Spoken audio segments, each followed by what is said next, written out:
A facilidade que você tem hoje de você ter acesso a teologia, a acesso a pastores e que tragam uma palavra mais sólida, né, a compreender a Bíblia um pouco melhor. Cara, a comparação é muito grande. Antigamente, para você ter alguém que trouxesse algo novo, era muito difícil. Uma igreja lá no meio do ano convidou um cara que vem não sei da onde, você cairá todo mundo lá desesperado, entende? Porque você não tinha outra, não tinha... Hoje você entra no YouTube, tanto você acha coisas ruins, com certeza. Sim. E aí mas acha coisas boas. Mas você acha muita coisa boa, né? É praticamente impossível alguém poder hoje te dizer, olha, eu não tenho como aprender mais, não tenho como me preparar melhor, não tenho como compreender melhor. Não, hoje você tem muitas ferramentas aí para poder crescer, né? E até pegando isso que o Dani está falando aqui, por exemplo, todo esse acesso, né? Hoje a gente tem todo esse acesso através da internet e tudo mais. Aí tem um problema também, né? Quando a gente não sabe usar muito bem. Porque, vamos lá, você tem uma cultura na sua igreja local aí, que é um estilo determinado de música, vamos lá. Aí você tá na internet, tá rolando o famoso worshipão, né? Aquele pé de molhado. aí com o Espírito Santo, assim, isso, aí, tá coladinho. Aquela guitarra só dando aquela miada. Entendeu? Só aquele ruído de baleia. Faça umas baleias. Entendeu? E aí você fala, que maravilhoso. Como é que é a baleia, vai? Tá, que maravilhoso. Você fala, não. É o próprio Eterno conectando a natureza. Sim. Entendeu? A fauna, a flora. Tudo se conectando. Isso, não. Terrível isso. Maravilhoso. É esse ambiente. Aí ele vai lá pro pastor dele e fala assim, pastor, dá um Google. Procura aí, deixa queimar. Aí o pastor olha, ele fala, não, aqui queimar aqui, eu vou queimar o teu computador se tu vier com ela. Aí o cara já começa, ele teve acesso a isso, né? Hoje a gente tem muito acesso.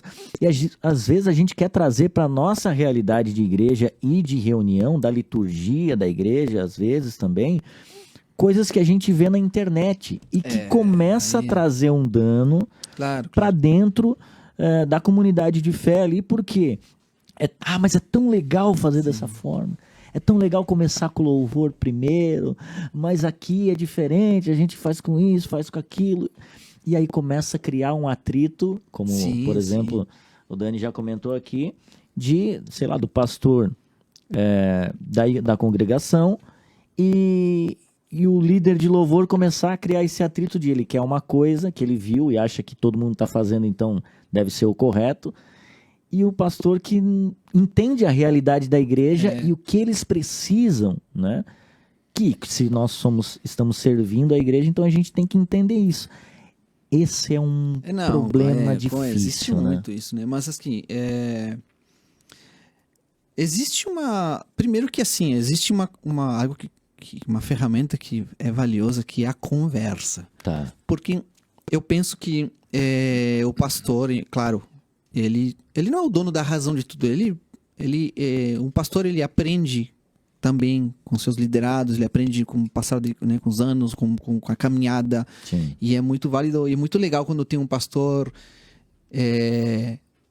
que é humilde, que aceita ideias, que aceita, enfim, né? Enfim, uma ideia, uma proposta. Isso é muito legal, né? Termos líderes que não são... Entender a área, né? Que não se portam de uma forma arrogante, orgulhosa, como que soubessem tudo, né? E a gente tem muitos pastores, tive muitos pastores assim que eu sentava para conversar e eu discutia um assunto muitas vezes, e mas eu enxergo desta forma e tal, e tive pastores que deram seus passos atrás e não, é verdade, vamos fazer assim, não. Isso é maravilhoso, né? Porque tem os pastores também que é muito complicado, se portam como ditadores, e não deveria ser assim. Porém, tem a outra parte que é muito importante, que a gente tocou também nesse assunto, que como tem líderes de ministério de louvor, que eles se sentem donos daquele momento ali, né? Eles se sentem os donos do palco, eles se sentem os donos da presença de Deus, eles que possuem, né? O espírito parte deles. Parte Daqui pra frente. Daqui pra frente o culto vai fluir. É agora que flui comigo, entende? É horrível isso, né?